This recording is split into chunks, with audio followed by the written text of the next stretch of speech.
आपला जो पूर्ण फिजिक्सचा सिलेबस असतो, फिजिक्सचा जो पूर्ण सिलेबस असतो, त्याच्यामध्ये सगळ्यात पहिला पार्ट असतो कायनेमॅटिक्स.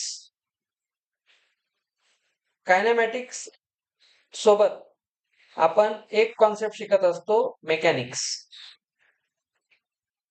मेकॅनिक्सच्या नंतर आपण एक वेगळा कॉन्सेप्ट शिकतो thermodynamics. That is heat related chapters, heat, temperature, kinetic theory of gases, KTG वगैरे. त्याच्यानंतर आपण शिकत असतो वेव्ह थेअरी. इथून इथपर्यंत जे मी लिहिलेलं आहे, it is your 11th standard syllabus for JEE Mains for NEET, दोन्ही एक्झामसाठी. एवढ्यामध्ये मिळून you will have nearly 15 chapters या 4 सेक्शन्स मध्ये.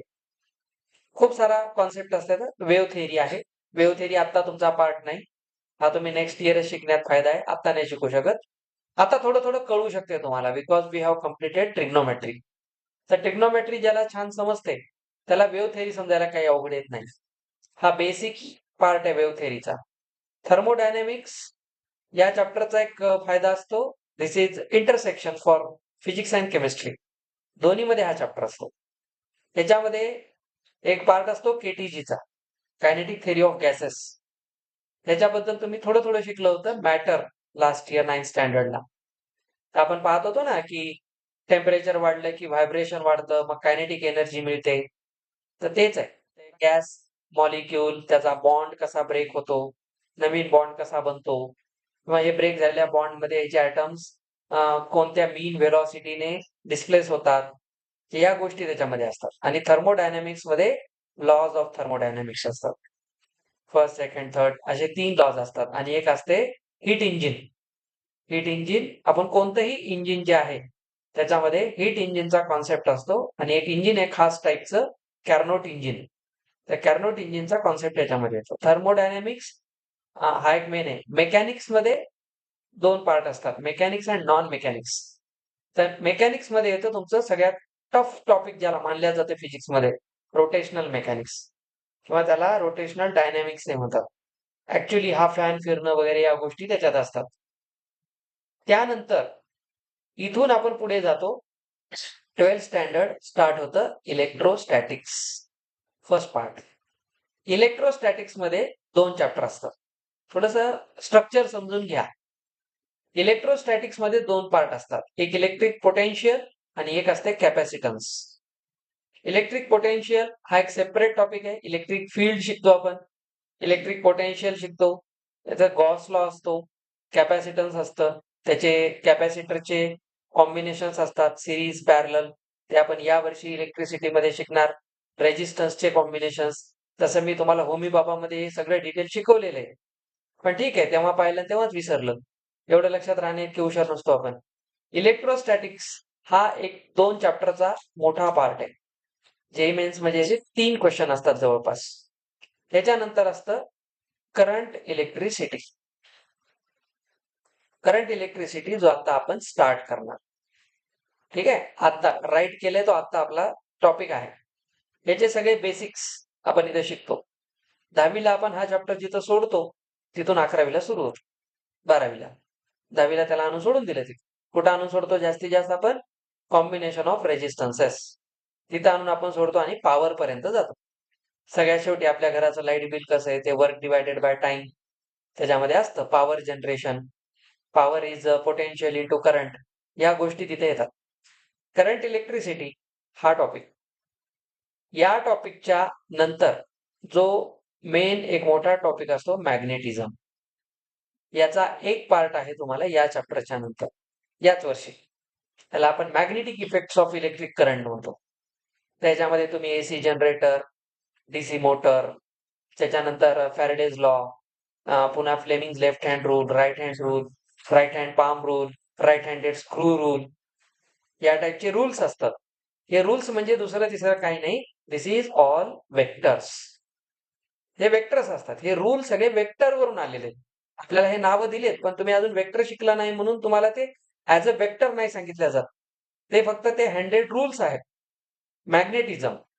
मॅग्नेटिझम मध्ये एक असतो टॉपिक EMI, इलेक्ट्रोमॅग्नेटिक इंडक्शन. इंडक्शनचा बेसिक कॉन्सेप्ट सीबीएसई ने काढून टाकलाय 10th मधून. स्टेट बोर्डला तो आताही आहे 10th स्टँडर्डला. तर इंडक्शन मधूनच आपल्याला कळतं जनरेटर, इन्व्हर्टर्स कसे काम करतात. ट्रान्सफॉर्मर्स असतात, आपण बातम्यात ऐकतो की नाही, कडक उन्हामुळे ट्रान्सफॉर्मर जळाला हायवेवरचा, तो जो ट्रान्सफॉर्मर आहे तो पण इंडक्शन प्रॉपर्टीवर चालतो. त्याचा दुसरा चॅप्टर आहे सेपरेटली ऑल्टरनेटिंग करंट, एसी नावाचा चॅप्टर असतो. मॅग्नेटिझम एक ग्रुप ऑफ चॅप्टर्स आहे. त्याच्यानंतर स्टार्ट होतं ऑप्टिक्स. ऑप्टिक्सचा पार्ट आपण कंप्लीट केलेला आहे. रिफ्लेक्शन, रिफ्रॅक्शन याच वर्षी केलाय, बेसिक्स. ठीक आहे. बाकी मग आपण फेनॉमिना शिकले, natural phenomena, early sunset, rise, आहे की नाही. त्याच्यानंतर रेनबो फॉर्मेशन, या गोष्टी याच्यात येतात. आमचा हा चॅप्टर सुरू झालाय जेईमेन्सला. आजच सुरू केला आम्ही रे ऑप्टिक्स. डेव्हिएशन अँगल तुम्हाला आठवते मी हे सांगितलं होतं, 180 - 2i, तो हा फॉर्म्युला आजच सुरू झाला आमचा.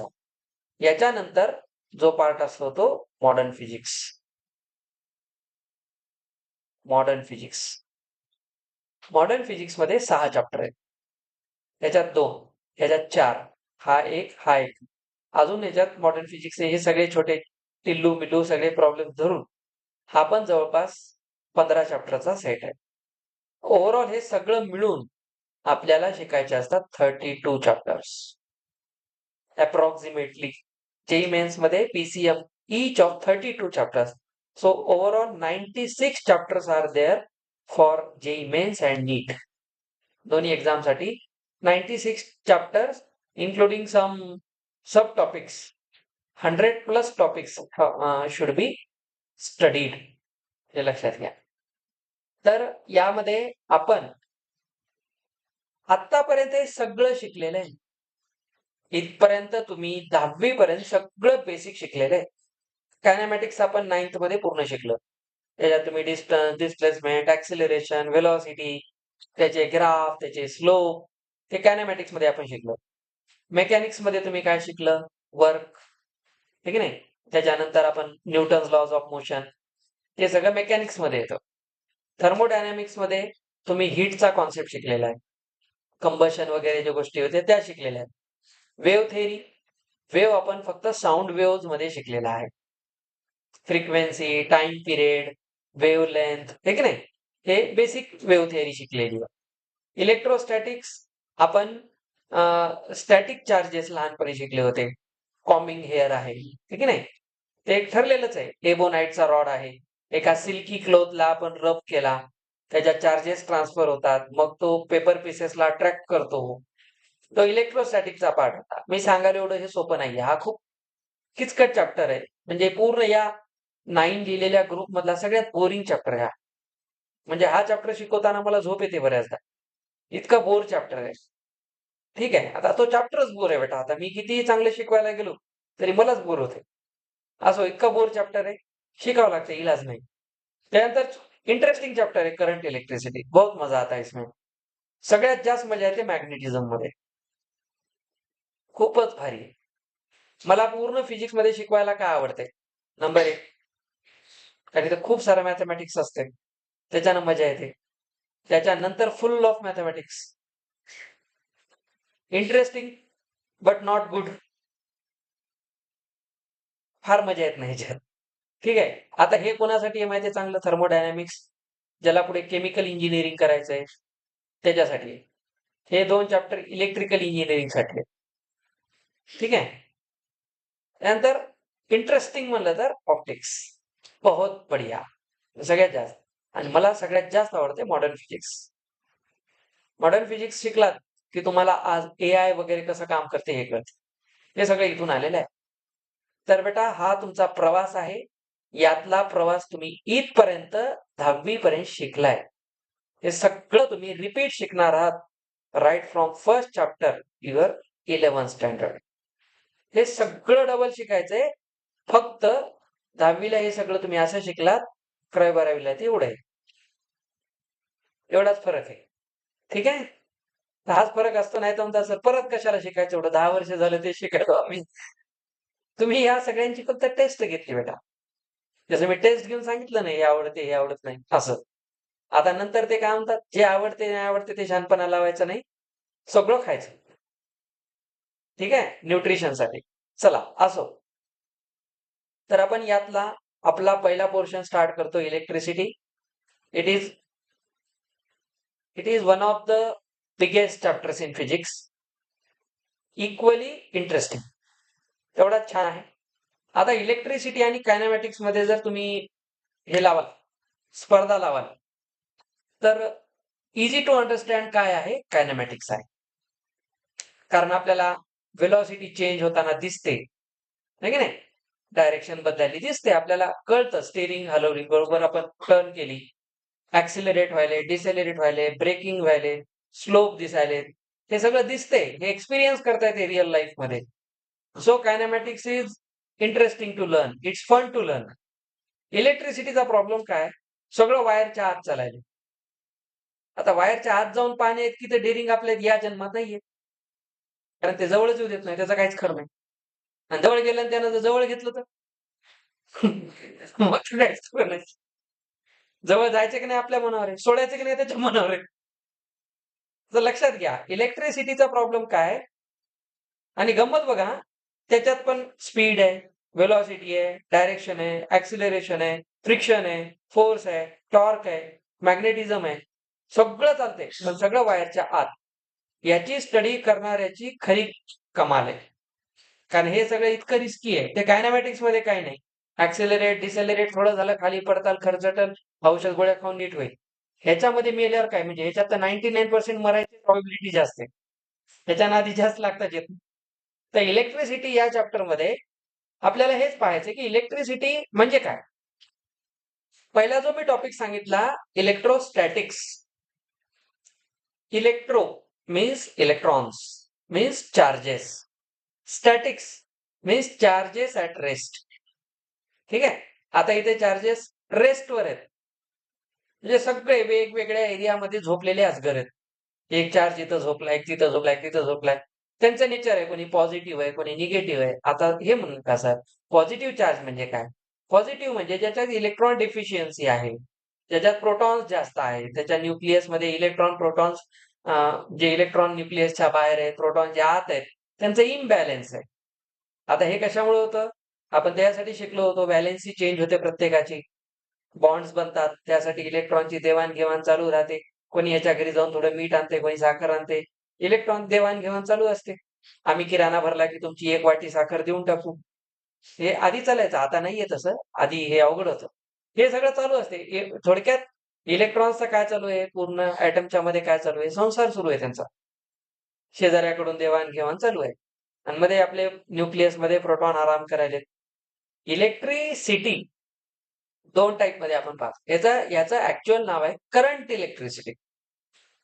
करंट आहे म्हणजे हा एक प्रवाह आहे. यामध्ये चार्जेस आता रेस्टवर नाही, आता त्यांचा फ्लो स्टार्ट झाला.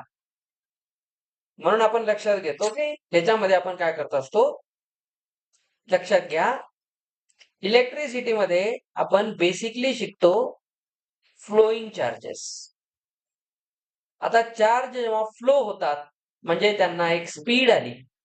स्पीड काय, त्यांच्या फ्लोची न्यूमरिकल व्हॅल्यू आहे, त्याला आपण फिजिक्स मध्ये मॅग्निट्यूड म्हणतो. आणि त्याच्यानंतर त्यांना एक डायरेक्शन दिली. आता करंट इलेक्ट्रिसिटी मध्ये current is a scalar quantity. लक्षात घ्या, कारण वेक्टर होण्यासाठी 3 रूल आहेत. मॅग्निट्यूड पाहिजे, डायरेक्शन पाहिजे, हे आपल्याला 9वी पर्यंत माहित होतं. पण त्याच्यामध्ये वेक्टर ऍडिशन रूल फॉलो केला पाहिजे. त्याला पॅरलेलोग्राम लॉ किंवा ट्रायंगल ऍडिशन लॉ किंवा पॉलिगन लॉ त्याने फॉलो केला पाहिजे. करंट तो करत नाही. करंट मध्ये 2 गोष्टी आहेत. त्याला मॅग्निट्यूड आहे, मॅग्निट्यूड शिवाय त्याला फिजिक्स मध्ये कोणी विचारणारच नाही. फिजिक्सचं कामच आहे physical quantity, the quantities which can be measured. जे मोजता येते त्यालाच फिजिक्स मध्ये चान्स आहे. जर कोणी म्हणलं आज मी खूप खुश आहे, किती खुश आहे, फिजिक्स मध्ये नाही सांगता येत, that you are not part of my subject. तर जे मोजता येतं त्याला फिजिक्स मध्ये घेतलेलं आहे. तर मोजता येतं म्हणून ठीक आहे, करंटला मोजता येतं, बिलकुल अँपियर मध्ये मोजतो आम्ही त्याला, ॲमीटर लावून आम्ही पाहतो सुद्धा. त्याच्यानंतर त्याला डायरेक्शन बिलकुल आहे. इलेक्ट्रॉनिक पाथ आहे, कन्व्हेन्शनल पाथ आहे. पॉझिटिव्ह आणि निगेटिव्ह चालतात. हायर टू लोअर पोटेन्शियल चालतं. म्हणजे आपण डायरेक्शनही द्यायलो. मग त्याला पटकन वेक्टर म्हणण्याची घाई नाही करायची. तर इथं 3+4 5 होत नाही. 3+4 7च होतं. आता 3+4 5 असं 5वी पर्यंतच्या लेकराला सांगितलं तर मग सर इडे झाले. 3 आणि 4 ची बेरीज 5 करायला. ठीक की नाही? 3+4 5 होणं दॅट इज वेक्टर ऍडिशन. 3+4 7 होणं नॉर्मल ऍडिशन, जन्मल्यापासून शिकायलेलं, आजपर्यंत न जमलेलं, असे आपण करत असतो. तर लक्षात घ्या, फ्लोईंग चार्जेस आपण स्टडी करतो. आता हे चार्ज जोपर्यंत शांत होते तेव्हा डोक्याला ताप होता. असं नाही की शांत असताना ताप नव्हता. त्यांच्या शांत असण्यामुळे तर ते इलेक्ट्रोस्टॅटिकचा चॅप्टर आला. फक्त शांत असण्यावर 2 चॅप्टर आहेत. ठीक आहे. आता जेव्हा हे धावायला लागतील, फ्लो करायला लागतील, लक्षात आहे बेटा, मी हरिकथा सांगत नाहीये. तर जेव्हा हे फ्लो करायला लागतील, त्यावेळेस नवीन कॉन्सेप्ट स्टार्ट होतात.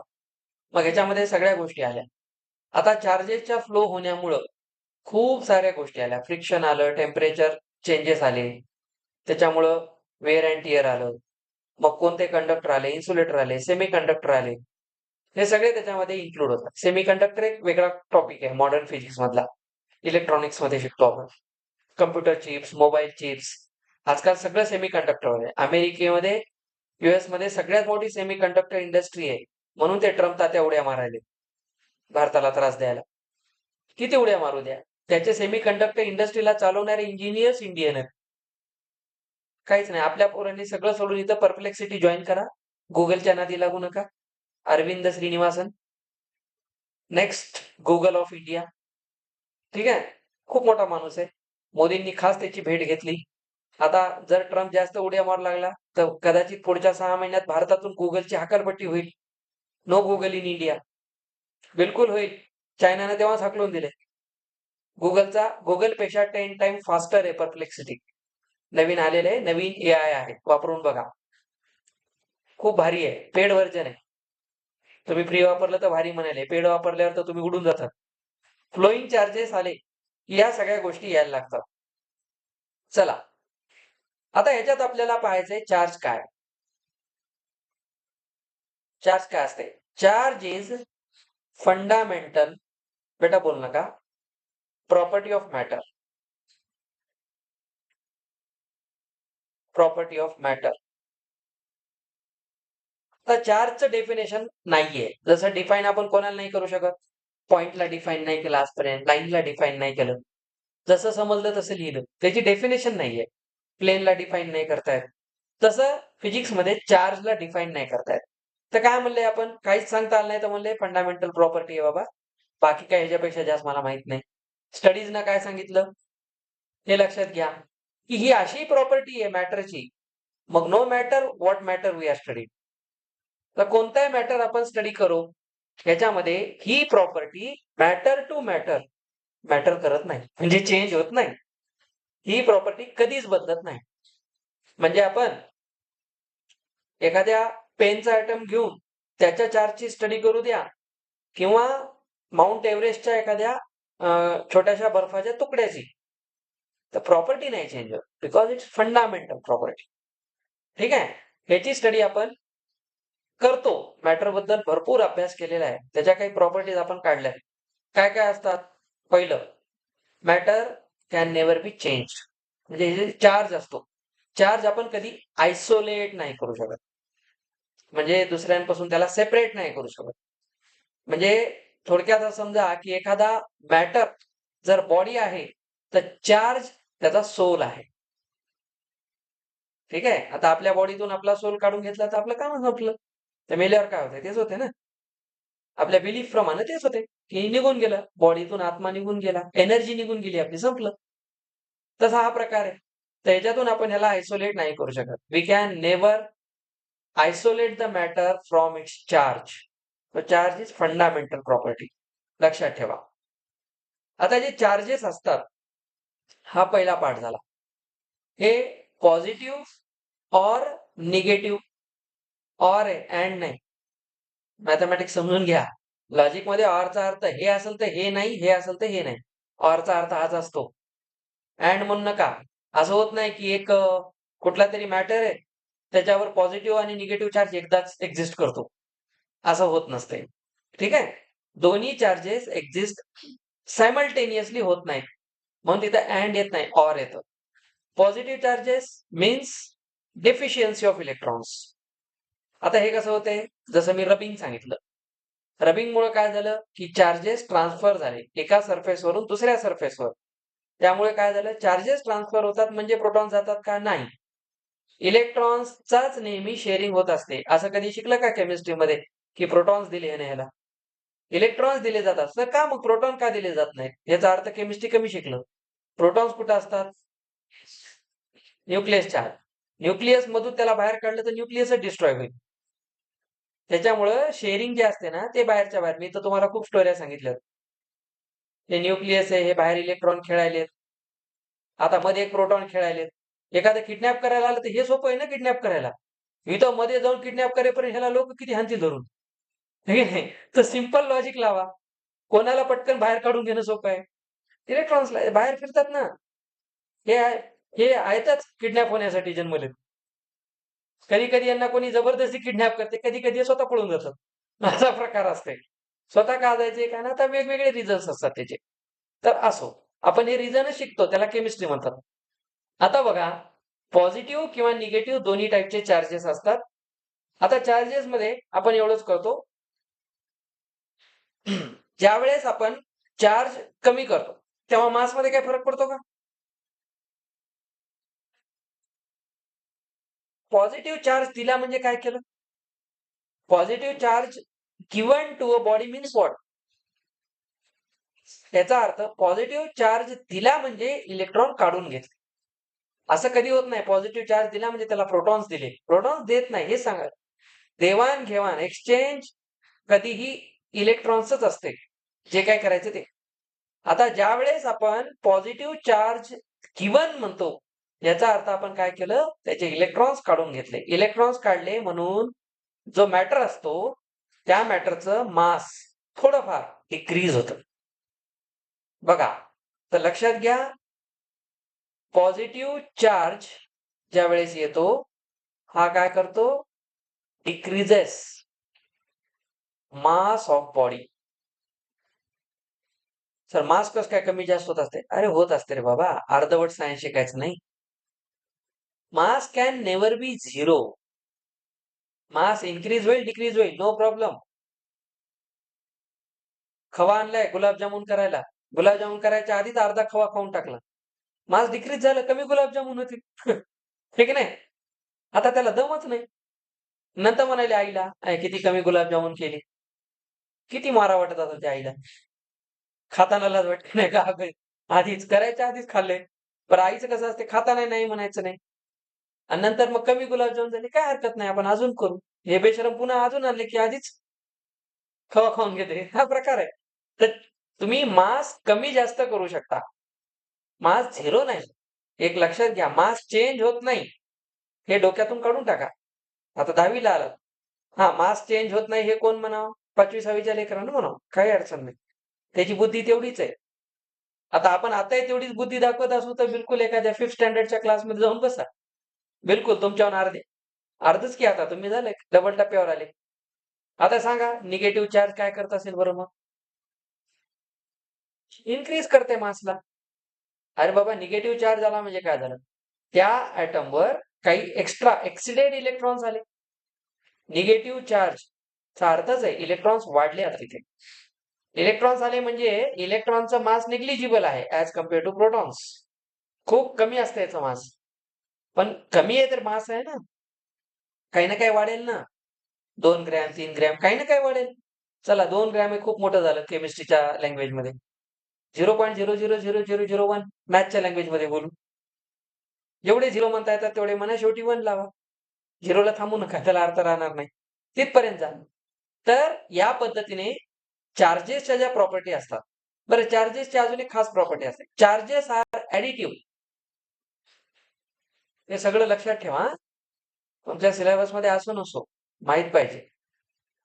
चार्जेस आर ऍडिटिव्ह म्हणजे काय? अल्जेब्रिक सम असते. एक चार्ज Q1 आहे, दुसरा Q2 आहे, मी दोघांना ऍड केलं की एक नवीन चार्ज बनतो. ऍडिटिव्ह आहे, याला Q3 म्हणण्यापेक्षा Q म्हणा, काही प्रॉब्लेम नाही. उगा व्हेरिएबल जास्त क्रिएट करत जाऊ नका. 2 का केले? 2चं सॉल्व्ह करायचं शिकलोय आपण 10वीला. 2 व्हेरिएबल्स. मी जी गोष्ट लिहितो ना त्याच्या मागे लॉजिक असते. मी Q1 plus Q2 is equal to Q3 लिहू शकतो, पण Q3 काढण्यासाठी 3 व्हेरिएबल 3 इक्वेशन लागतात. सगळी खानदान आठवते. 3 व्हेरिएबलचं इक्वेशन सोडवणं सोपं नसते. त्याच्यात जर रिअल रूट्स आले तर ठीक, अनरिअल आले की मग अजून अवघड आहे.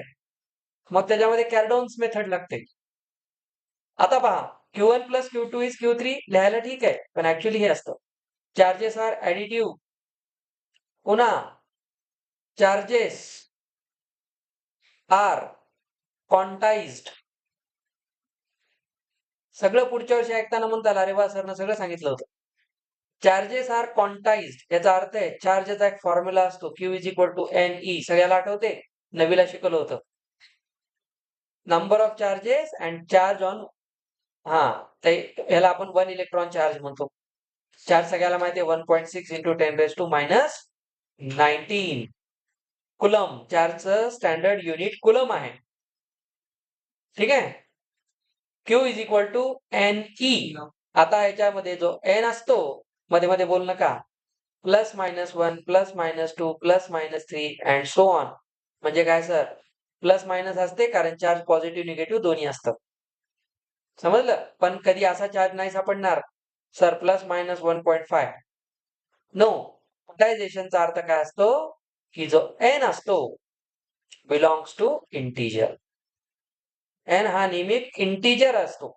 चार्ज इथं फंडामेंटल गोष्ट आहे, फिक्स आहे. N कधीही काय होणार नाही, फ्रॅक्शन होणार नाही. तो नेहमी एक इंटिजर व्हॅल्यू असतो. इंटिजर म्हणले म्हणजे पॉझिटिव्ह निगेटिव्ह दोन्ही असतो. तर तुम्हाला कधीही पुढे चालून असं नाही म्हणणार की एका इलेक्ट्रॉनवर किंवा एका ॲटमवर 2.5 कुलम चार्ज आहे असा निगेटिव्ह मध्ये. त्याला स्टँडर्ड चप्पल घेऊन मारायचं. असं कधीच भेटत नाही. असं पॉसिबल नसतं. ठीक आहे.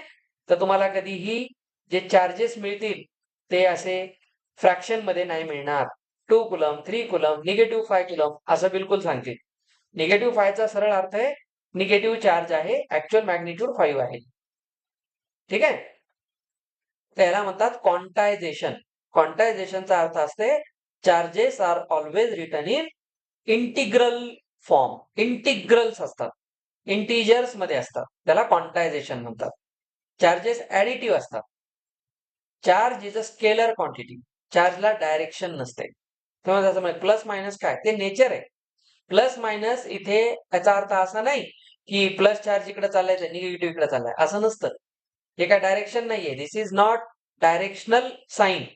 Positive negative denotes the nature of the charge.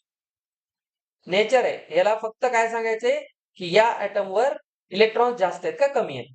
तर पॉझिटिव्ह निगेटिव्हचं काम फक्त नेचर सांगणं आहे, डायरेक्शन सांगणं नाही. कोणाच्या डोक्यात असेल तर आजच काढून टाका. इथे लिहितो, जे चार्जेस असतात, charge is a scalar quantity. ठीक आहे. चार्ज कधीही आपण वेक्टोरियली लिहित नाही. हे सगळी स्टोरी आता चार्जची झाली. आता आपण ह्याच्यामध्ये चार्ज मध्ये अजून एक सगळ्यात महत्वाची तर गोष्ट राहिलीच, चार्जेस आर कन्झर्व्ड. चार्ज फ्लो होतो म्हणजे काय होतो? एनर्जी फ्लो होते. एनर्जी कन्झर्वेशन आपण ऑलरेडी वर्क चॅप्टर मध्ये 9th ला शिकलेले आहे. एनर्जी कधीही आपण रिस्टोअर करतो, आहे तेवढी परत मिळवतो. ती फक्त कन्वर्ट होते इकडून तिकडे. आता ती कन्वर्ट कशी कशी होते हे तुम्ही 11-12 स्टँडर्डच्या प्रत्येक चॅप्टर मध्ये शिका. तिथे आपल्या प्रत्येक चॅप्टर मध्ये हे येईल. सर मग इथे हे झालं ते झालं. आता ऑल्टरनेटिंग करंट आहे, सॉलिनॉइड आहे, पुढच्या चॅप्टर मध्ये तुम्ही शिकणार. सॉलिनॉइड मध्ये काय होतं नेमकं, तर तिथे डायरेक्शन कशी काढली जाते करंटची. मग तिथे आलेला जो फॉर्म्युला असतो मॅग्नेटिक फील्डचा सॉलिनॉइड साठी असतो म्यू एन आय. तर याच्यामध्ये हा म्यू हा एन आय, तर ही एनर्जी डिसिपेट होते. मग स्टोअर झालेली एनर्जी कुठे जाते, तर ती कुठे युटिलाइज होते. तर हेच आहे conservation. Every type of energy in this universe is conserve. Charge is also a form of energy. हे पण एक एनर्जीचाच फॉर्म आहे आणि त्याच्यामुळे तो पण कन्झर्व्ड असतो. तर चार्ज कधीही कन्झर्व होणार, कधीही इकडून निघालेला चार्ज तिकडे कुठे ना कुठे ऍड होणार. तो या पूर्ण युनिव्हर्स मध्ये फिरत राहणार. फक्त आपल्या खिशातले पैसे खर्चले, दुसऱ्याच्या खिशात गेले, पैसे द्यायचे. तर आपली ही करन्सी पण कन्झर्व्ड असते. ठीक आहे. फक्त आता आपल्याकडून जास्त दुसऱ्याकडे गेली की आपण गरीब होतो ते श्रीमंत होते, एवढाच फरक असतो. बाकी काही नाही. इकडे 5 होते, इकडे 4 होते, सम 9 होती. तर ह्याने 4 देऊन टाकले, हे 4 ह्याला भेटले. म्हणजे बघा ह्याच्यातून 4 मायनस झाले तर ह्याच्याकडे 1 राहिला. ह्याला 4 प्लस झाले तर 8 झाले, अजूनही बेरीज 9च आहे. तर हे दोघं बऱ्यापैकी सारखी परिस्थिती होती, दोघं सारखे श्रीमंत होते. आता हे फारच भिकारी झाले, हे जास्त गरीब श्रीमंत झालं. पण बघा दोघांची मिळून संपत्ती तेवढीच आहे. दिस इज कॉल्ड कन्झर्वेशन. चार्ज तुम्ही इकडून तिकडे, हे आता मी जे बोलायलो ना, हे जेईई मेन्सचे आणि नीटचे क्वेश्चन आहेत. एक चार्ज दुसऱ्या चार्जच्या जवळ आणला, त्याला टच केला, बाजूला काढला. आता इलेक्ट्रोस्टॅटिक फोर्स मध्ये किती टाइम्स चेंज झाला, अशा टाइपचे क्वेश्चन्स असतात. एक चार्ज दुसऱ्या चार्जच्या कॉन्टॅक्ट मध्ये टच करून आणून सोडला तर चार्ज लगेच ट्रान्सफर व्हायला सुरू होतात. तर ते किती ट्रान्सफर झाले, त्याच्यात कुलंबिक फोर्स किती लागला, इनिशियली किती होता, फायनली किती होता, किती पर्सेंट एनर्जी चेंज झाली, किती पोटेन्शियल वाढलं, कॅपॅसिटन्स किती ड्रॉप झालं, हे तिथं विचारलं जातं. जेवढं लिहायलो त्यातली एक एक लाईन जेईई मेन्सचा क्वेश्चन आहे. तर समजून घेत चला. अजूनही मी करंट इलेक्ट्रिसिटी सुरू केलेलं नाही. कोणी भ्रमात असेल तर बाहेर या. चला, आता हे सगळं चार्ज खेळून झालं आपलं. तर आपल्याला हे माहिती आहे, unit of charge is coulomb. Charge on electron is 1.6 into 10⁻⁹ coulomb. कुलमच असते. चार्ज आधी शिकावाच लागतो करंट शिकण्यासाठी. मी तुम्हाला ह्याच्यामुळे म्हणलं की सुरू केलं नाही, कारण सुरू करण्यासाठी जे लागते ते इथं आहे. तर एसआय युनिट आपल्याला पाहावं लागेल. SI unit of charge is coulomb. मी जे लिहिले ते बरोबर आहे. COLUOMB. कुलमचं स्पेलिंग आहे. बरं, स्पेलिंग कोणी विचारणार नाही. जिथं जे लक्षात ठेवायचं ते ठेवत जा. आपण नको तिथंच एनर्जी चार्ज करतो. तुम्हाला पुढे कधीच कुलम लिहायचं नाही, तुम्हाला फक्त सी लिहायचंय. आता असं म्हणणं का सी कसं लिहितात ते माहित नाही, तर तेवढं तरी तेवढं तरी येण्यासारखं. बरं, सी फॉर सिली म्हणू नका. तर याचा युनिट ऑफ चार्ज कुलम आहे. चार्ज मध्ये आपल्याला माहिती आहे की जो इलेक्ट्रॉनचा चार्ज आहे 1.6 इंटू 10⁻⁹ कुलम. आता याच्यावर मी तुम्हाला जेव्हा न्यूमेरिकल्स घेईल तेव्हा हा फॉर्म्युला यूज करेन, Q is equal to NE. आम्ही वापरेल. याचे पण न्यूमेरिकल्स आहेत, बोर्ड एक्झाम मध्ये पण येतात. ठीक आहे. आता आपण चार्जची सगळी स्टोरी संपवली. Now let us move to electric current. आता इलेक्ट्रिक करंट साठी काय काय आपल्याला स्टोरी आहे समजून घ्या. आपल्याकडे इलेक्ट्रिक करंट आहे, तो फ्लो होतो. फ्लो होण्यासाठी काहीतरी पाहिजे. जेव्हा असते काम तेव्हा हे कामच करत नाही. काय प्रॉब्लेम आहे, कितीदा अपडेट करा.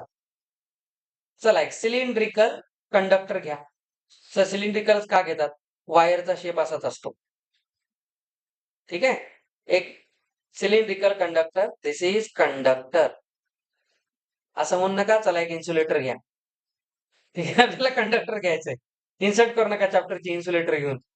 हा, तुम्ही एखाद्या वेळेस म्हणू शकता चला सेमी कंडक्टर घ्या, चालते. सेमी कंडक्टर बिलकुल चालते. सेमी कंडक्टर घेताना एक तर तिथं आर्सेनिक असेल, नाही तर सिलिकॉन असेल. हे दोनच असतात. ठीक आहे. ते का असतात, ग्रुप 13 चे इलेमेंट्स आहेत. ठीक आहे. आठवतं मला ऐश्वर्या राय, नाना पाटेकर सभे म्हणजे गेलो मागच्या वर्षी. चलो, आता नीट समजून घ्या. एक कंडक्टर आहे, या कंडक्टर मधून काही चार्जेस आले,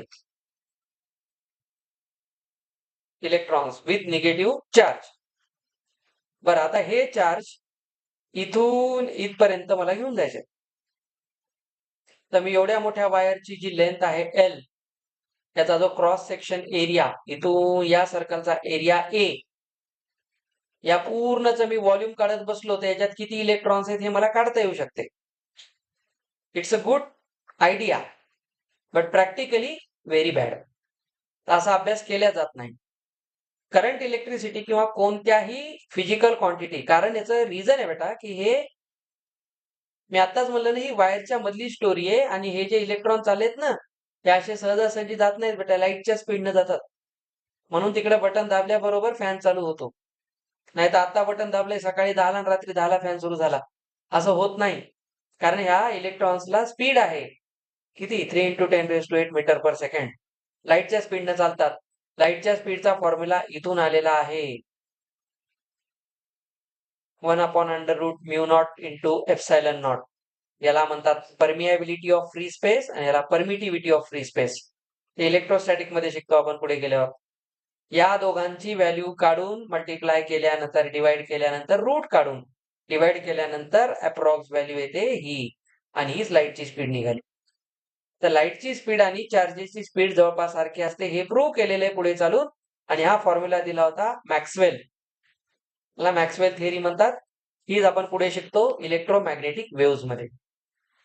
आता ऐका, तर हे जे इलेक्ट्रॉन्स आहेत म्हणजे हे चार्जेस आहेत, हे चार्जेस फ्लो होत आहेत एका क्रॉस सेक्शन एरिया मधून जाताना स्टडी करतात.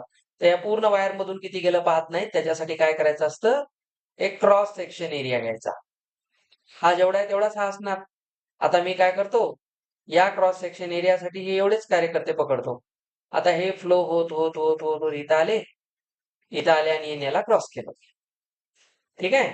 आता पहा, त्याला तिकडे कॉपी करून घेऊ, त्यालाच घेऊ, तू नको आहे.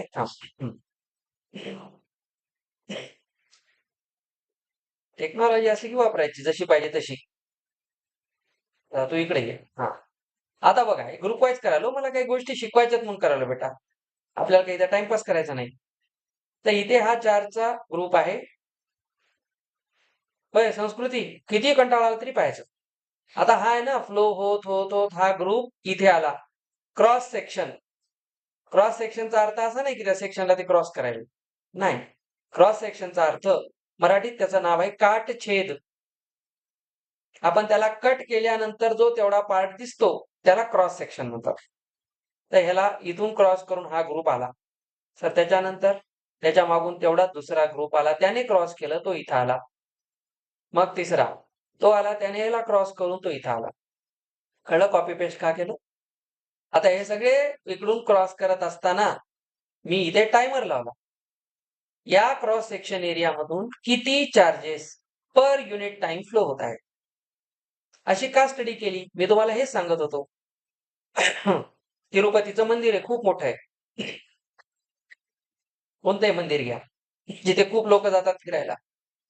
आता तिथं म्हणतात की आज या मंदिराला दिवसभरात एवढ्या लोकांनी भेट दिली. कसं? प्रत्येक माणसाला मोजायला तिथं माणूस ठेवलाय का? कोणी यायले चालले, हे नेहमी मोजत नाही ना असं बसून. असंच बघा, आता बघा राम मंदिर झालं अयोध्येचं, तर तिथं म्हणलं ना एका वर्षामध्ये एवढ्या लोकांनी व्हिजिट केली. आता हे एवढे करोड लोक त्यांनी भेट दिली. आता हे कसं काउंट केलं जातं? ठीक आहे, याच्यासाठी काय करतात, तिथे एक एंट्री गेट असतं आणि त्याच्यावर एक सेन्सर लावलेला असतो. आपण त्याच्यातून आत गेलो की इथे एक बीप वाजतं, ते त्या सिस्टीम मध्ये स्टोअर होतं. त्याच्यात असे सेन्सर आहेत, तुम्ही आत यायलात बाहेर चाललात ते बरोबर काढतं. आत येणे बाहेर जाणे हे दोन्हीही व्हिजिटर्सच आहेत. ठीक आहे. तर हा जो आकडा आहे म्हणजे एवढ्या मोठ्या मंदिरात किती लोक आले गेले हे मोजणं सोपं नाही. ऍज इक्वली एवढ्या मोठ्या वायर मध्ये किती इलेक्ट्रॉन खेळायलेत हे मोजणं सोपं नाही. समजून घ्या, जे सायन्स मध्ये ते लाईफ मध्ये आहे. आता तेच इकडे अप्लाय केलेलं आहे. तेवढ्या मोठ्या मंदिरात किती लोक आले किती गेले हे पाहण्यासाठी प्रशासनाने काय विचार केला, इंजिनियर म्हणले थांबा, असं येड्यासारखं काही मोजू नका, एक जागा फिक्स करा, त्याच्यातून एवढ्या टाइम मध्ये किती लोक गेले किती आले त्याला आपण कॅल्क्युलेट करू. समजलं? त्याच्यातून आलं की या मंदिरात किती लोक येऊन गेले. पण त्यासाठी नियम करावा लागते की याच्यातून जा, इकडून गेल्यावर काय करणार? आपले लोक मुद्दाम इथून जा म्हणले की बरोबर इथून जाणार. येथे थुकू नका म्हणल्यावर थुकून थुकून त्या डायलॉगलाच लाल करून टाकतात. हे की नाही? असे गंमत असते. असो. तर ह्याच्यातून जेवढे लोक जातील, आता इथं रूल्स फॉलो करायचे, बाकी काही नाही. तर इथून जेवढे लोक जात आहेत हे पर आर किती गेले असा हिशोब काढला. पर मिनिट पर सेकंड पाहिजे तर काढायची. सेम कॉन्सेप्ट येत आहे. सेम कॉन्सेप्ट आहे. एकच मिनिट करतो बरोबर नियोजन. आता माझा फ्लो तोडू नका चार्जेसचा. तर इथे आपल्याला एवढं समजून घ्यायचंय, करंट इलेक्ट्रिसिटीला डिफाईन करताना आम्हाला दोन गोष्टी पाहिजे होत्या. समजून घ्या मी काय काय बोलायलो. पहिल्यांदा आपल्याला काय लागेल, मेन म्हणजे कंडक्टर. कंडक्टर मध्ये आम्ही काय डिफाइन करणार? Cross section. क्रॉस सेक्शन मधून काय पास होणार? चार्जेस. आता हे चार्जेस पर युनिट टाइम आम्ही कॅल्क्युलेट करणार. त्याच्यावरून आम्हाला लक्षात आलं यालाच आम्ही नाव दिलं करंट फ्लो किंवा फक्त करंट एवढं नाव दिलं. तर जो करंट आहे त्याला आम्ही आय या कॅपिटल आय लेटरने दाखवायचं ठरवलं. तर डिफाइन केलेलं आहे the rate of flow of charge. बघा, the rate of flow of charge through a cross section of the conductor is called current. 2-3 महत्वाचे शब्द आहे. द रेट ऑफ फ्लो हा एक शब्द न्यूटनच्या कॅल्क्युलस मध्ये येतो पूर्ण. डिफरन्शिएशन, इंटिग्रेशन एवढ्या एका शब्दाने मॅथ्स मध्ये 8 चॅप्टर डिझाईन केलेत. 8 चॅप्टर्स आहेत पूर्ण जेईई मेन्स मध्ये. लिमिट्स पासून तसा 8 नाहीत, तसा ग्रुप पाहिला तर 11 चॅप्टर्स आहेत. तर लक्षात घ्या, the rate of flow of charges through, मध्ये मध्ये बोल नका, through cross section of conductor is called or defined as current. तर करंट इलेक्ट्रिसिटी आहे. इलेक्ट्रिसिटी का नाव आलं? इलेक्ट्रॉन्सच्या फ्लो मुळे. ठीक आहे. आता पहा, म्हटलेलं आहे I is equal to Q by T. The rate of चेंजचा अर्थच असतो डिवायडेड बाय टाइम. आता ही डेफिनेशन आहे करंटची. ह्याच्या पुढे जाता येत नाही. करंटची अजूनही डेफिनेशन आहे.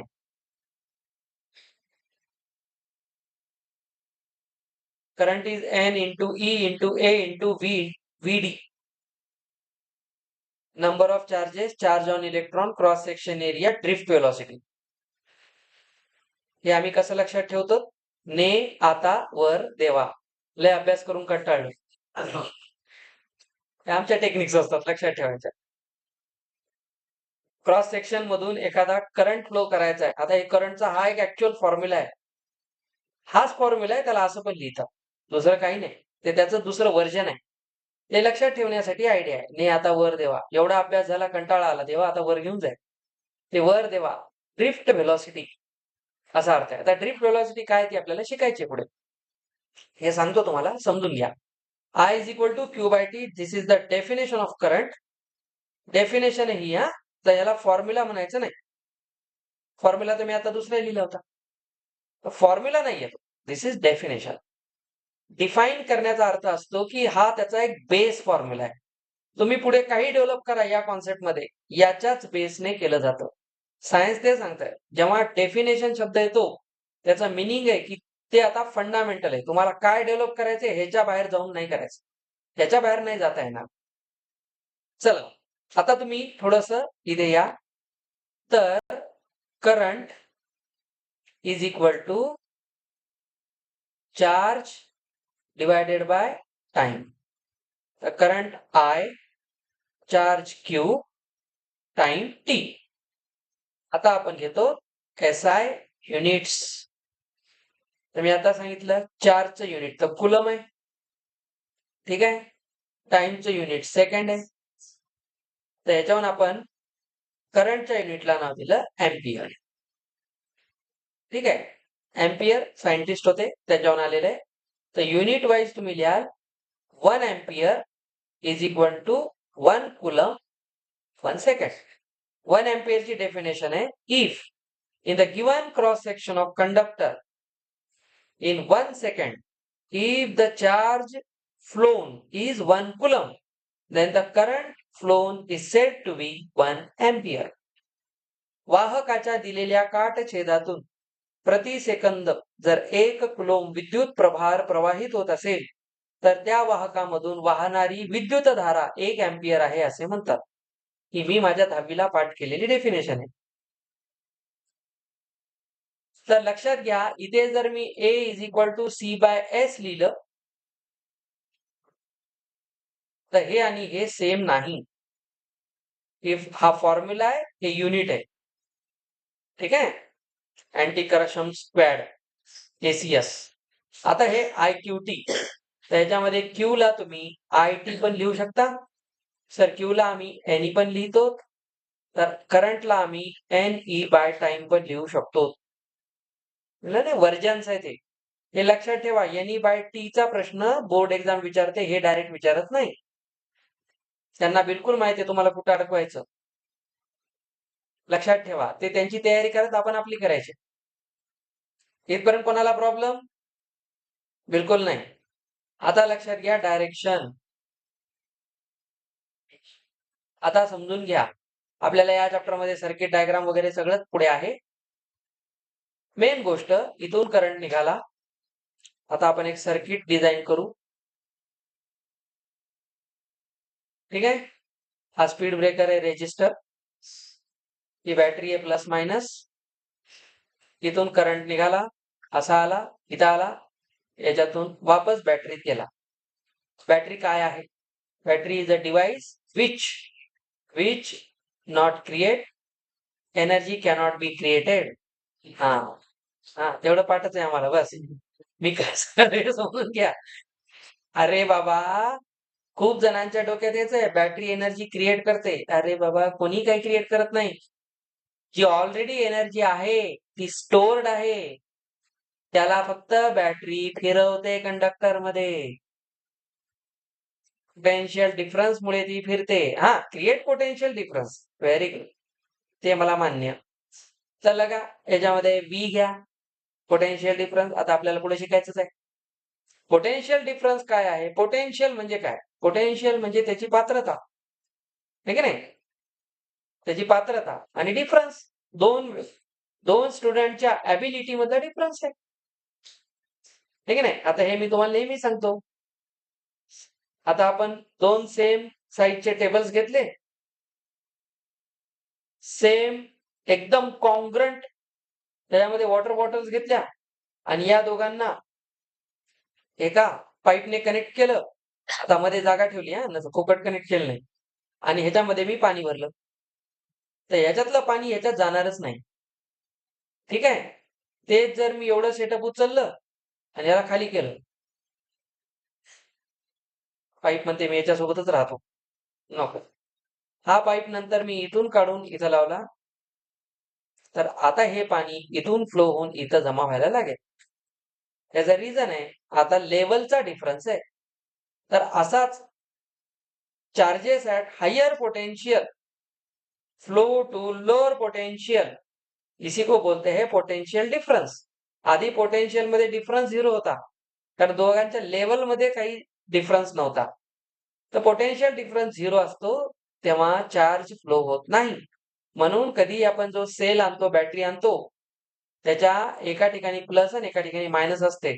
चुकून कधी दोन्ही प्लस आणि दोन्ही मायनस वाली बॅटरी नसते ती. सर मग अशी केव्हा असते? वापरून संपल्यावर. आता काय, नंतर काही फ्लोच होणार नाही. वापरून संपलं. आता वापरून संपलं म्हणजे काय झालं? अरे बाबा, याच्यात खूप सारे केमिकल रिएक्शन्स होतात, त्या रिएक्शन्स मध्ये डिसिपेशन होतं, एनर्जी डिसिपेट होत असते बेटा. हे लक्षात घ्या, dissipation is a different concept. Energy dissipate होत असते, ह्याच्यामध्ये जी केमिकल रिएक्शन होत असते, त्याच्यामध्ये आपण झिंकचे रॉड घेतो, कार्बनचे रॉड्स घेतो, ठीक नाही? वेगवेगळ्या टाईपचे सेल आहे, डॅनियल सेल असतो, सेलचे वेगवेगळे प्रकार आहे, तर त्याच्यामध्ये वेगवेगळ्या रिॲक्शन्स होतात. सेल संपतो म्हणजे एनर्जी संपते असं नाही, सेल संपला म्हणजे याची एनर्जी रिॲक्शन संपली त्याच्यात, कारण प्रोडक्ट मध्ये ती पूर्णपणे कन्वर्ट झाली ती रिॲक्शन. तर समजून घ्या, पोटेन्शियल डिफरन्स इथे लिहिला. आता मला जो मेन कॉन्सेप्ट सांगायचा आहे त्याच्याकडे या. इथे पॉझिटिव्ह आणि इकडे निगेटिव्ह टर्मिनल्स म्हणतात ह्याला. बॅटरीचे दोन टर्मिनल आहेत, हे कन्व्हेन्शन आहे की इथे मोठा आणि इथे लहान दाखवतात. आता आपल्याला सगळं शिकायचंच आहे. इकडून करंट निघाला म्हणजे चार्ज निघाला. करंट फ्लो होतो. सर मग करंट फ्लो होतो का चार्ज फ्लो होतो, असं येण्यासारखं काही विचारायचं नाही. चार्ज फ्लो झाल्यामुळे त्याला करंट म्हणतात. ठीक आहे, असा डोक्यात करंट आला पाहिजे. तर इथून करंट I फ्लो व्हायला सुरू झाला म्हणजे याच्यासोबत चार्ज निघाला. तो चार्ज जर मी पॉझिटिव्ह टू निगेटिव्ह आणलं, तर ह्याला मी म्हणतो कन्व्हेन्शनल करंट. आठवते आपण याच्यावर मागच्या वर्षी खूप डिस्कशन केलं होतं. Conventional current. कन्व्हेन्शनलचा अर्थ आहे आपण सेट केलेलं कन्व्हेन्शन. आपण मानतो, जसं आम्ही नंबर लाईनवर इकडे 0, इकडे प्लस, इकडे मायनस मानलेलं आहे. आम्ही मानलंय. आमच्या सोयीसाठी आम्ही केलंय. उद्या चालून इकडे प्लस इकडे मायनस केलं तर मॅथमॅटिक्सला काहीच फरक पडणार नाही. आपला ब्रेन बाहेर येईल समजून घेईपर्यंत. कारण सगळे बुक सगळं मॅथमॅटिक्स रिव्हर्स होऊन जाईल. बघा ते ब्रेनला कळणार नाही. समोर चालताना आणि मागे चालताना किती फरक आहे. तो फरक आहे. अर्थ काय नाही, तुम्ही 6 महिने करून बघाल. आता मी जेव्हा टायपिंग शिकत होतो स्टार्टिंगला, तेव्हा आम्ही कम्प्युटरवरच्या टायपिंग मध्ये आमचा तो फॉन्ट वेगळा होता. इन्स्क्रिप्टचा फॉन्ट होता मराठीचा. मी तेव्हा शिकलो, व्यवस्थित होतं. पण जेव्हा फोनेटिक आलं, फोनिक्स आलं, जेव्हा आपण इंडिक कीबोर्ड वापरायला स्टार्ट केला, मी इन्स्क्रिप्ट विसरून गेलो काही दिवसांनी. आता मला इन्स्क्रिप्ट काहीच आठवत नाही. ऍक्च्युली मी शिकलोय, माझ्याकडे त्याचं सर्टिफिकेट आहे. मी कोर्स केला होता. पण आता ऍक्च्युली मी बसलो तर मला काहीच येत नाही. ते सर्टिफिकेट फाडून फेकायचं काम आहे आता. कारण ब्रेनची एका लेवल नंतर ट्रेनिंग पूर्ण झाली की माणूस काय पहिलं विसरून जाते. नवीन स्टोरेज झालं. हे कचरा कुंडी नाही काही जमा करायला. निघत राहत त्याच्यातून. तर हे लक्षात ठेवत चला बेटा. या ज्या गोष्टी आहेत ना, ज्या सांगायलो. कन्व्हेन्शनल करंट कुठून असतो? Positive to negative. जेव्हा करंट पॉझिटिव्ह कडून निगेटिव्ह कडे जातो तेव्हा कन्व्हेन्शनल करंट म्हणतात. तर याचा अर्थ असा आहे का पॉझिटिव्ह कडून निगेटिव्ह जाते म्हणजे निगेटिव्ह कडून पॉझिटिव्ह जात नाही, असं नाही. दोन्ही एकदाच चालू असते. आपण त्याला नाव द्यायला फक्त तसं. आता हाच जर सेटअप आपण उचलला, हाच सेटअप आपण घेतला आणि याच्यामध्ये मी एक फक्त छोटासा चेंज करतो. आता मी जी करंटची डायरेक्शन आहे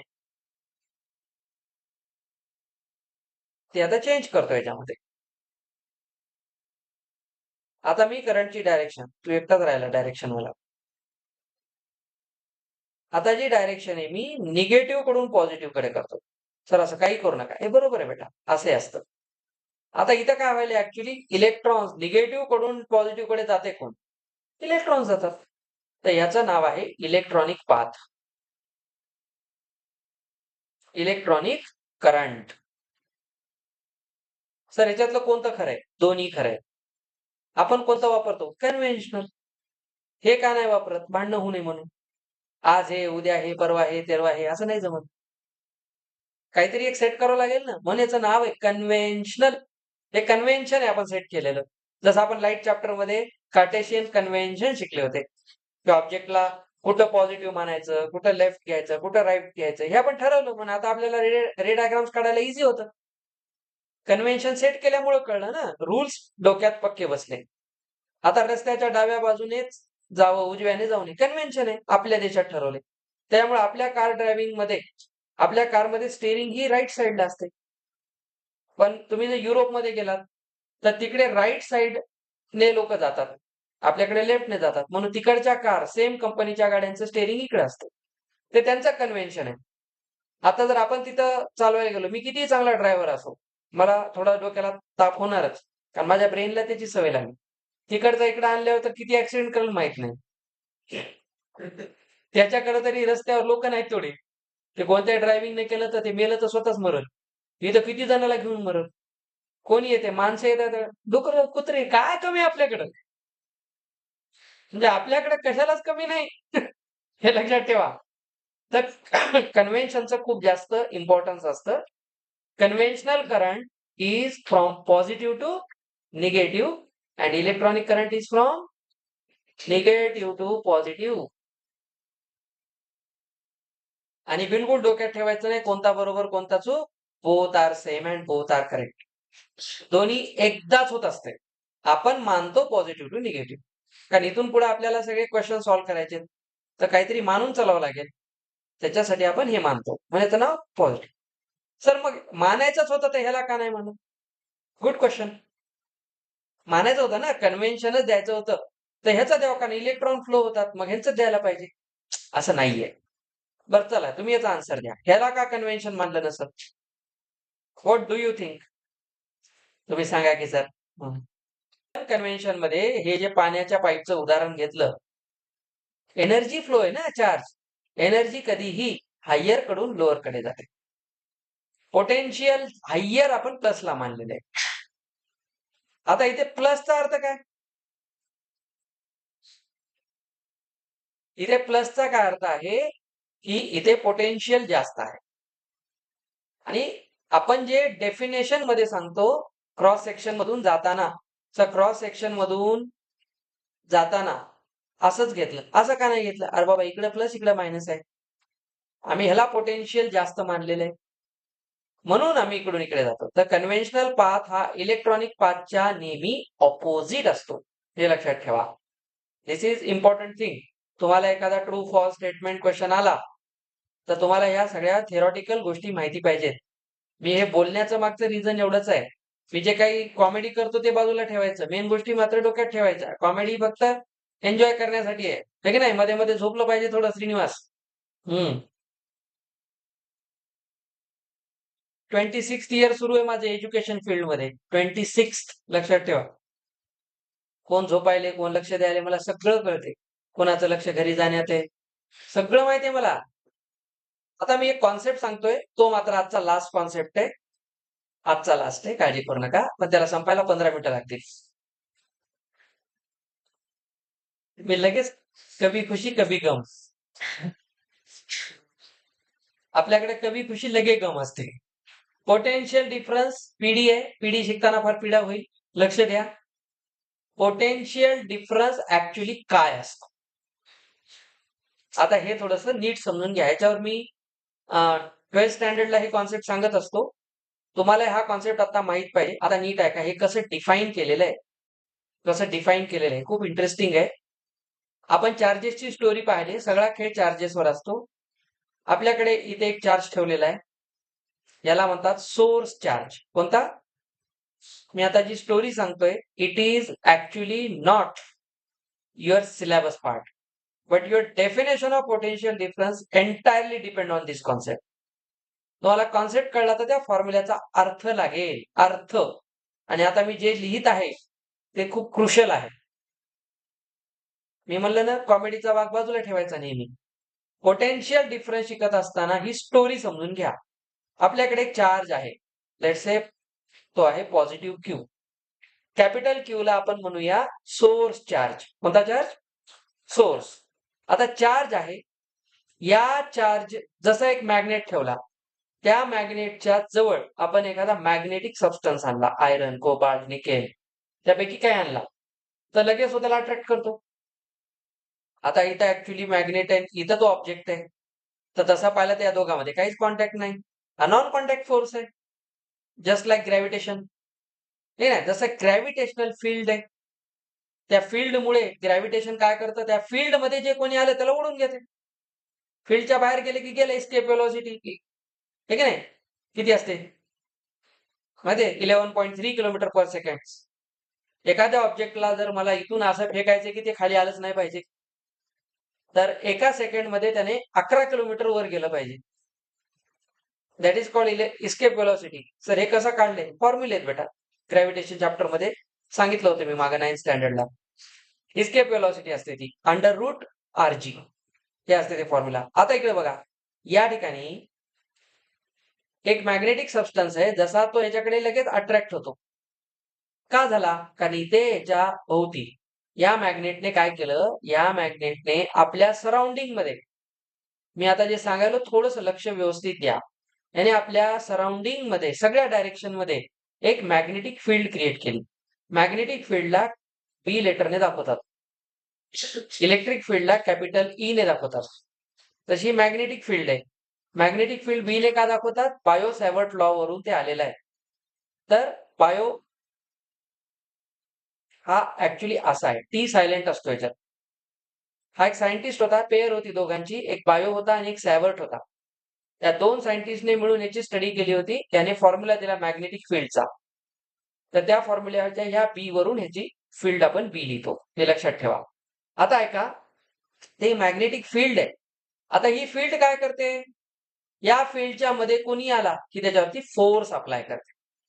आता मॅग्नेटिझम जे आहे, इथे आलेला सबस्टन्स हा मॅग्नेटिक सबस्टन्स आहे, म्हणून हा काय करणार? याला अट्रॅक्ट करणार. ठीक आहे, अट्रॅक्ट करणार, म्हणजे इथे फोर्स ऑफ अट्रॅक्शन लागला.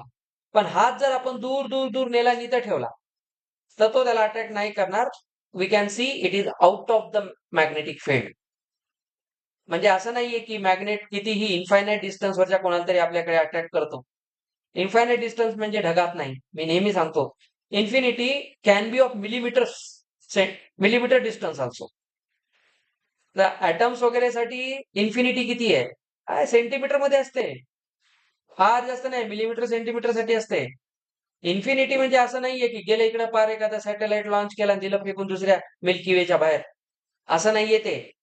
तर इथे आपण याला ठेवलं तर याला अट्रॅक्ट नाही करणार, because magnetic field similarly a source charge have its own electric field. तो चार्ज आहे. चार्जची जी फील्ड असते ती इलेक्ट्रिक फील्ड असते. आता गंमत काय होते बघा, असं समजा याची फील्ड आहे इथं कुठेतरी लांब पर्यंत, आणि मी काय केलं, खूप दूर ऍट इन्फिनिटी. आता इन्फिनिटी सर्टन डिस्टन्स, मी असं हे बिलकुल समजायचं नाही इन्फिनिटी म्हणजे खूप लांब आहे. इन्फिनिटी म्हणजे असं की या ठिकाणी याचं पोटेन्शियल झिरो आहे. ठीक आहे, पोटेन्शियल झिरो आहे. पोटेन्शियल झिरो कुठं असते? जमिनीवर असलेल्या ऑब्जेक्टचं. आता हा रिमोट या सरफेसवर आहे, आता याचं पोटेन्शियल झिरो आहे. का बरं सर? आता पोटेन्शियल झिरो नाही, सोडलं की जोरात खाली आपटणार आहे. आता पोटेन्शियल वाढलं, एमजीएच मसाले. पोटेन्शियल एनर्जी एमजीएच होतं, आठवते? Kinetic energy half M V square. आता याचं पोटेन्शियल झिरो नाहीये, इथं पोटेन्शियल झिरो आहे. जसं ग्रॅव्हिटेशनल फील्ड मध्ये मी इथे झिरो मानलंय, इथं आहे असं झिरो नाही, झिरो तर अजून खाली पण आहे. मी इथं झिरो मानलं, तसं मी इन्फिनिटीला झिरो मानलं.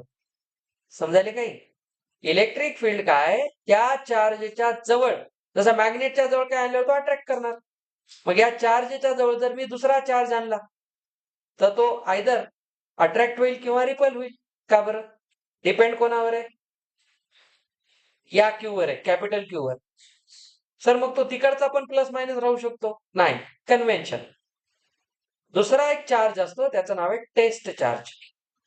टेस्ट चार्ज का म्हणतात हे तुम्ही 12वीला गेल्यावर शिकाल, आता नाही सांगत. फॉर्म्युल्यामध्ये तो टेस्ट आहे, तो नंतर कॅन्सल होतो, त्याची इज्जतच राहत नाही. जसं आपण ग्रॅव्हिटेशनल ऍक्सिलरेशन मध्ये पाहतो, स्मॉल एम मास कॅन्सल होते, जीएम अपॉन आर स्क्वेअर, ठीक आहे नाही? तर तिथे स्मॉल जो असतो तो कॅन्सल होतो, कॅपिटल एम राहतो. तर जसा तो मास कॅन्सल होतो ना, तसा इथं तो चार्ज कॅन्सल होतो. तो कॅन्सल होणार आहे म्हणून त्याचं नाव आहे टेस्ट चार्ज. तो नेहमी पॉझिटिव्ह घेतात, कन्व्हेन्शन, आणि तो असतो 1 कुलमचा. 1 कुलमचा positive charge is a test charge. Test charge is always positive. Source charge may be positive और निगेटिव्ह. आता मी काय केला, पॉझिटिव्ह घेतलाय. आता 2-3 गोष्टींकडे लक्ष द्या. मी इथं पोटेन्शियल काय म्हणलं, झिरो. पोटेन्शियल डिफरन्सच्या डेफिनेशन कडे मी घेऊन जात आहे तुम्हाला.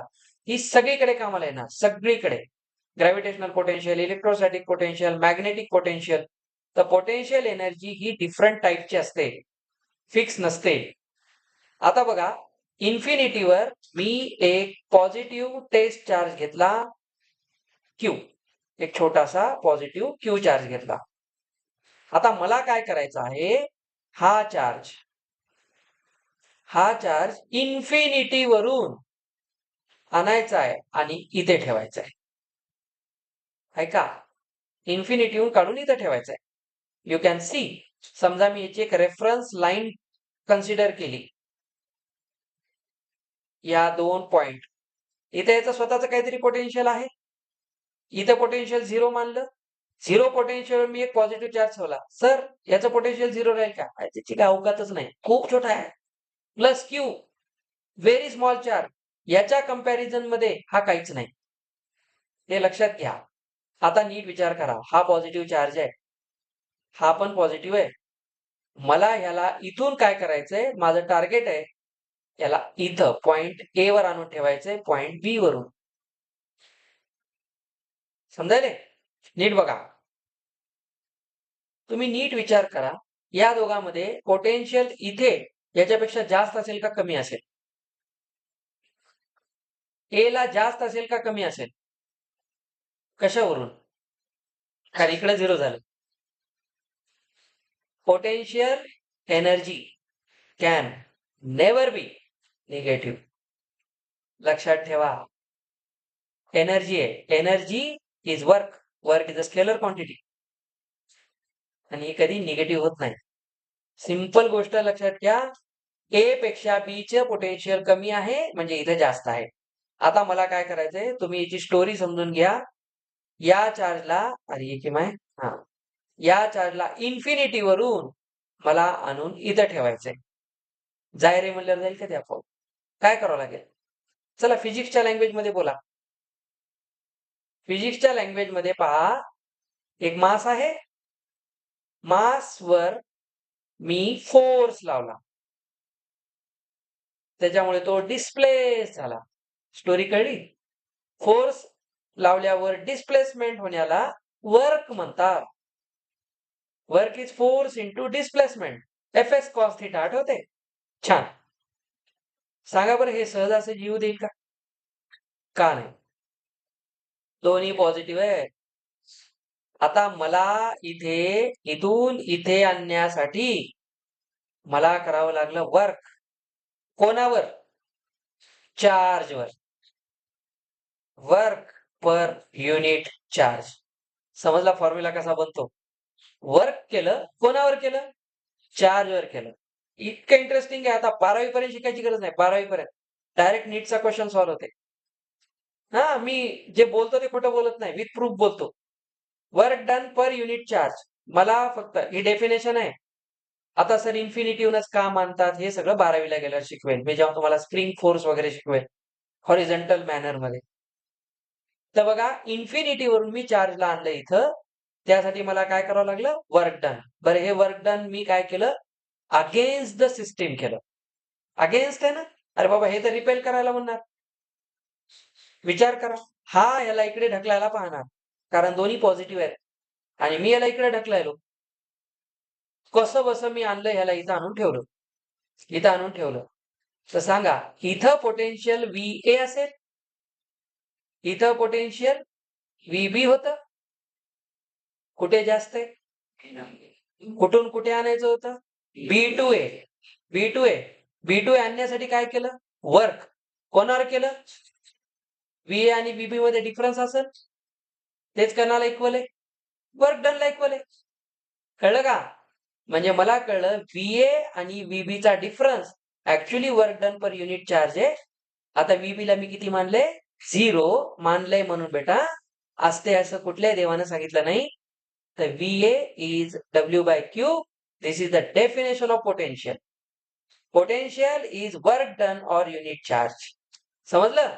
तर पोटेन्शियल असतं काय नेहमी, म्हणजे त्या बॅटरीला काय करायचं माहितीये? पोटेन्शियल क्रिएट करायचंय, म्हणजे त्याला त्याच्या पॉझिटिव्ह टर्मिनल कडून चार्जला फिरवत फिरवत निगेटिव्ह पर्यंत घेऊन जायचंय. वर्क डन करावं लागेल. म्हणून मी म्हणलं बॅटरी डज वर्क, आणि बॅटरी वर्क करण्यासाठी एक फोर्स अप्लाय करते, इथं केला तसा, उसको बोलते हैं EMF, इलेक्ट्रोमोटिव्ह फोर्स. समजलं EMF काय असतं?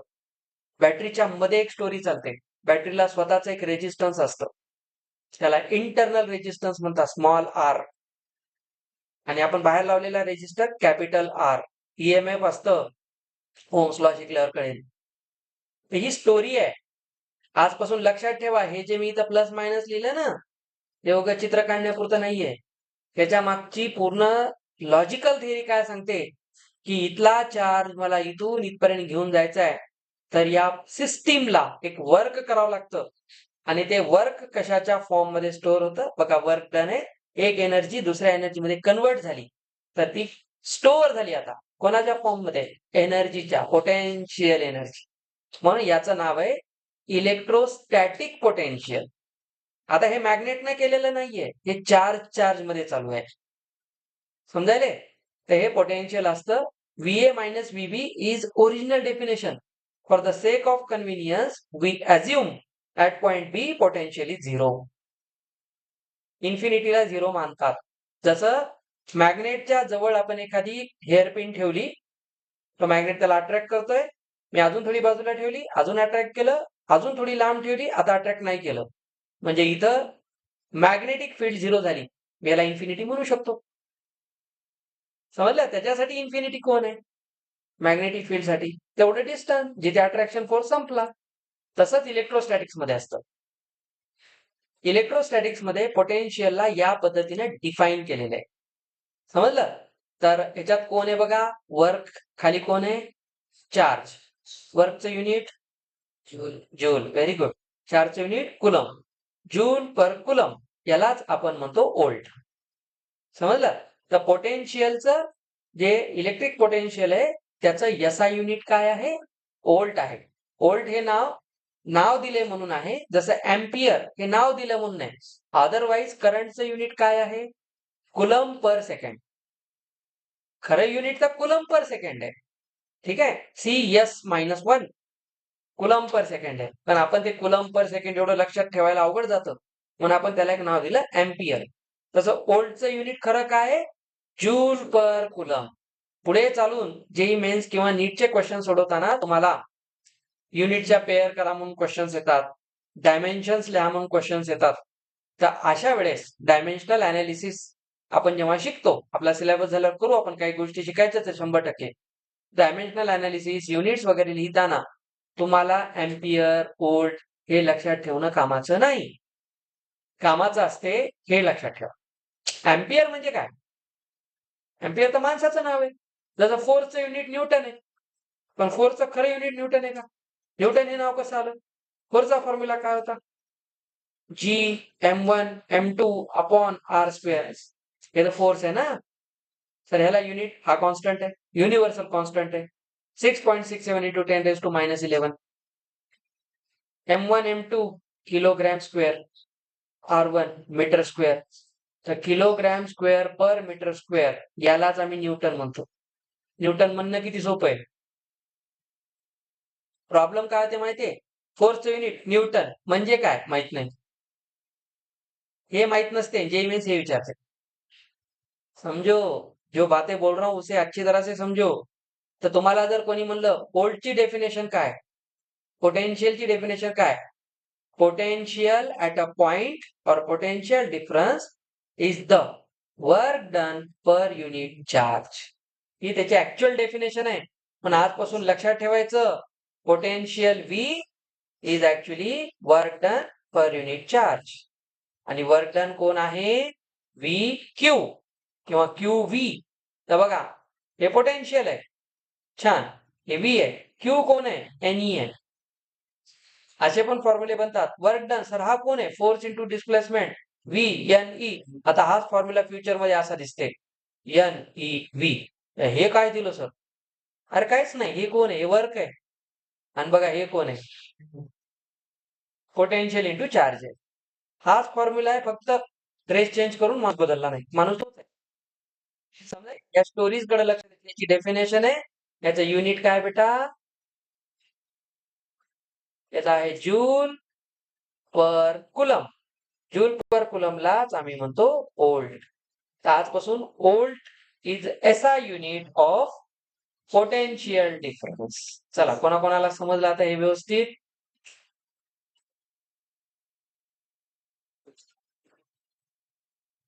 याच्या अजून एक एवढी स्टोरी असते, पोटेन्शियलला समजून घेणं म्हणजे काय.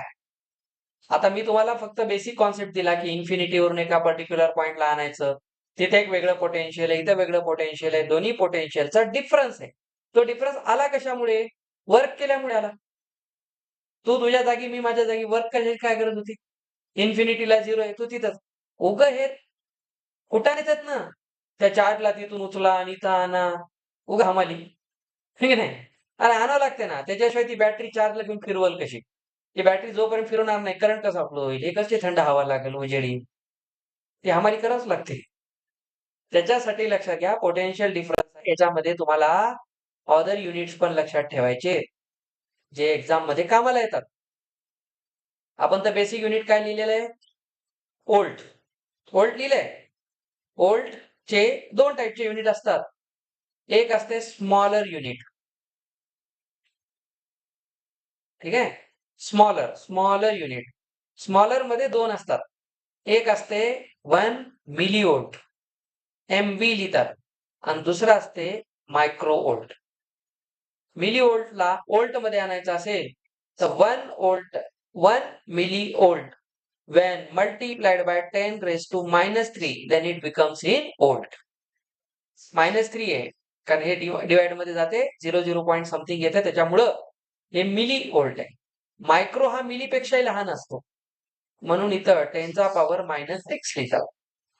वोल्ट हे स्मॉलर युनिट आहे. अजून काय असतात बिगर युनिट्स. बिगर युनिट मध्ये किलो वोल्ट आणि मेगा वोल्ट. 1 केव्ही 33 केव्ही केंद्र वगैरे आपण पाहतो हेच असते. आणि एक असते MV, M कॅपिटल आहे इथं स्मॉल आहे. हे असते 1 इंटू काय नाही फक्त पॉवर 3 प्लस करा, याला पॉवर 6 प्लस मध्ये करा. हे खूप जास्त व्होल्टेज आहे. इथं हायवेला बघा भार्गव सरच्या टर्नला एक मोठा डीपी लावलेला आहे, तिथं डेंजर खतरा लिहिलंय, तिथं ते पहा किती व्होल्टेज आहे ते वाचा. तर ते कॅल्क्युलेट करतो म्हणून हात बीत लावू नका त्याला. आता सरने शिकवलंय करंट इलेक्ट्रिसिटी चॅप्टर आहे, मी प्रॅक्टिकली नॉलेज घेतो. फिजिक्स शिकण्याच्या नादात बायोलॉजी डिस्ट्रॉय व्हायचं आता लक्षात घ्या. काहीच राहायचं नाही जवळ. हे त्याचे 2 युनिट्स असतात. अजून याचे कमर्शियल युनिट असतं पण ते आपण पॉवर मध्ये शिकतो पुढे हॉर्स पॉवर. ठीक आहे, हॉर्स पॉवर असते पुढे तुम्हाला 746 वॅट. ठीक आहे, तर हे पुढे आपण शिकतो त्याच्यामध्ये. हे काही ह्याचे अदर युनिट्स आहेत. आता आपण बेसिक गोष्टी एवढ्या समजून घेतलेल्या आहेत की कुठल्याही सर्किट डायग्राम मध्ये आपल्याला या पद्धतीने व्होल्टमीटर, ॲमीटर हे एका सर्कल मध्ये दाखवतात. तर समजून घ्या हा एक सेल आहे, सेल से सेल मिला बॅटरी बना. ठीक आहे, तर याची बॅटरी बनणार. आता हे झालंय फक्त सेल. या सेलचा हायर पोटेन्शियल लोअर पोटेन्शियल इथं V ऍक्च्युली मी पोटेन्शियल डिफरन्स मानलेला आहे. जेव्हा तुम्हाला कोणी म्हणते ही बॅटरी 6 व्होल्ट आहे याचा अर्थ काय असतो की VA मायनस VB 6 असतं. समजलं, हा डिफरन्स असतो, तो पोटेन्शियल डिफरन्स आहे. तुम्ही जर म्हणला याचं पोटेन्शियल 6 व्होल्ट आहे, नाही तर पोटेन्शियल डिफरन्स असतो. पोटेन्शियल डिफरन्स एक्झिस्ट करतो, पोटेन्शियल ला कोणी विचारत नाही, हे लक्षात ठेवा. Difference matters. Gravitational potential difference असतो ग्रॅव्हिटेशनचा. तर समजून घ्या इथून या ठिकाणी करंट फ्लो होतोय, मध्ये एखादा इलेक्ट्रिकल कॉम्पोनंट लावला, हा रेजिस्टर आहे. पुढे चालून तुम्हाला कोणी 2 पॅरलल लाईन्स दाखवतील, याला कॅपॅसिटर म्हणतात. त्याच्या पुढे जाऊन तुम्हाला कोणी पळणारा उंदीर दाखवतील, हा इंडक्टर आहे. आता आम्ही याला काय म्हणतो LCR. हे आमचं काल परवा संपलेलं आहे. LCR सर्किट म्हणतात, सिरीज LCR. आता याच्यामध्ये करंट कुठं लॅग होतो पोटेन्शियल पेक्षा, पण हे केव्हा होतं जेव्हा आपण इथे बॅटरी लावत नाही, आपण इथं लावतो AC सोर्स. AC असा दाखवतात, ऑल्टरनेटिंग करंट असा दाखवतात. असाच का दाखवतात, साइन थिटाचा ग्राफ, इट्स अ वेव्ह म्हणून त्याला तसं दाखवतात. ठीक आहे, तर हे AC मध्ये असतं. आता आपल्याला जो बेसिक गोष्ट इथं लक्षात ठेवायची, हा कॉम्पोनंट इथं काढला आपण सध्या एवढाच लक्षात ठेवू. बाकी आपण इथे एक व्होल्टमीटर दाखवतो. व्होल्टमीटर असतो ना, हा असा लावतात बेटा. व्होल्टमीटर कधीही पॅरलल मध्ये लावतात आणि ॲमीटर सिरीज मध्ये लावतात. ठीक आहे, तर हे पॅरललच लावायचं, असं चुकून ह्याच्यासोबत व्होल्टमीटर इथं लावत नाही, याचा काहीच उपयोग नसतो त्याचा. हे पुढे तुम्हाला आता मी रेजिस्टन्स ओम्स लॉ मध्ये सांगेल. ह्याच्या पुढचा जो पार्ट आहे ना, तो आहे बेसिकली सर्किट डायग्राम. याच्यावर आपल्याला एक क्वेश्चन येतो. तसं तुम्ही 6-7 स्टँडर्डला सुद्धा सर्किट कॉम्पोनंट शिकलेले आहेत इलेक्ट्रिसिटी चॅप्टर मध्ये. इलेक्ट्रिक बल्ब कसा दाखवतात, रेजिस्टर दाखवतात, ते लहानपणीच होतं. आता थोडे अजून चांगले चांगले कॉम्पोनंट्स असतात. हे components through out electrical engineering संपेपर्यंत वापरतात. असं नाहीये की आज 10वीला शिकले 12वीला वेगळे आले, असं नाहीये. हेच कॉम्पोनंट्स पुढे कॅरी फॉरवर्ड होतात. तर हे लक्षात ठेवायचंय. या चॅप्टर मध्ये उद्याचा जो आपला मेन पोर्शन असणार आहे, तर तो बेसिकली लक्षात घ्या, ओम्स लॉ पर्यंत आपल्याला कंप्लीट करायचंय. अजून 2 ते 3 पिरियड मध्ये आपली थेरी होईल. हा चॅप्टर जमेल तेवढा स्ट्रॉंग करायचा, कारण ह्याच्या नंतरचा चॅप्टर समजायला जड आहे. मॅग्नेटिक इफेक्ट्स, तो मी एकदम हाय लेवल शिकवतो, काळजी करूच नका. मी चांगला शिकवतो, मला माहिती आहे. त्याच्यामुळे अडचण नाही येणार. तुम्ही चांगलं शिकणं महत्वाचं आहे, माझं शिकवणं नाही. माझा एक्सपिरियन्स खूप झाला, मी आता चांगलं शिकवतो. 26 वर्षानंतर येत नसेल तर मी इथं बसूच नाही. पण तुम्ही चांगलं शिका, हे तुमची आता गरज आहे. ठीक आहे? तर हे अभ्यास चांगला करा. आपण याला इथं थांबूया. Now you may go.